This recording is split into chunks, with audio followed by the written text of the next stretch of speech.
नमस्कार मित्रांनो, आपल्या चॅनलमध्ये स्वागत आहे। आणि मी मस्तपैकी असा कवळा कवळा दुधी भोपळा घेतला आहे आणि ह्याची आपण भजी करणार आहोत। तर तुम्ही बघू शकता, आता मी अर्धाच कापून घेणार आहे। आता आपण ह्याला सोलून घेऊया आणि अशा प्रकारे आपण किसून घ्यायचं आहे। तुम्ही माझ्याकडे मोठे किसणी नाही आहे, छोटीच आहे। तर बघू शकता, अशा प्रकारे मी किसून घेतला आहे दुधी भोपळा। आता मी इथे एक भांडा घेतला आहे,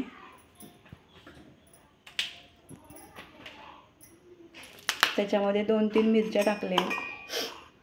थोडं तिखट असलं की भजी छान लागतात। 2 आल्याचे तुकडे टाकले आहेत, 4-5 लसणीच्या पाकळ्या टाकल्या आहेत,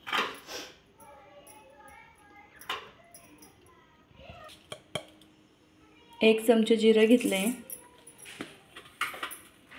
ओवा टाकले 1 चमचा आणि आपण हे आता वाटून घेणार आहोत। बघू शकता, अशा प्रकारे जाडसर असं वाटलंय मी। खूप छान असं वास येते बघा। आणि याच्यात आता आपण टाकणार आहे असे बारीक पातळ चिरलेला कांदा आहे, त्याच्यानंतर आपण ही पेस्ट आपण केली आहे ते टाकणार आहोत। खूप छान असं वास येते बघा। आणि आता मुला आली शाळेतून आलाय, तो मला म्हटला की काहीतरी चटपटीत बनव।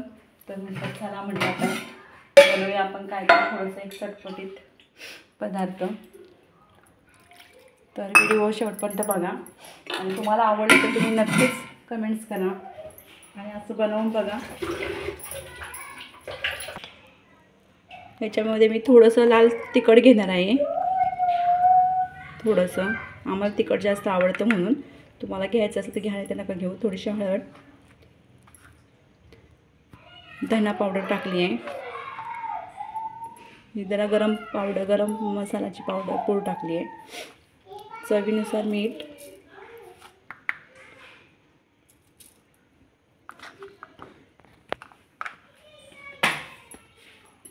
बारीक चिरलेली कोथिंबीर,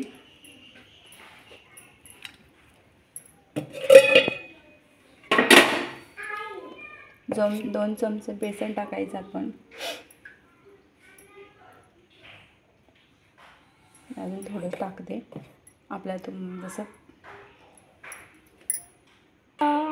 आणि 2 चमचे मी तांदळाचं पीठ टाकणार आहे। त्याच्याने भजी आपले कुरकुरीत छान होतात असे, त्याच्यासाठी।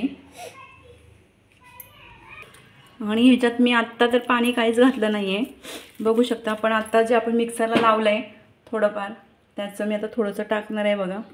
बघू शकता, थोडंसंच घेणार आहे फक्त,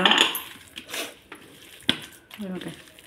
कारण की दुधी भोपळ्याला पाणी सुटतंच ना, आपण किसताना वगैरे मूलचंच पाणी असतं, तो अंगचंच पाणी असतं।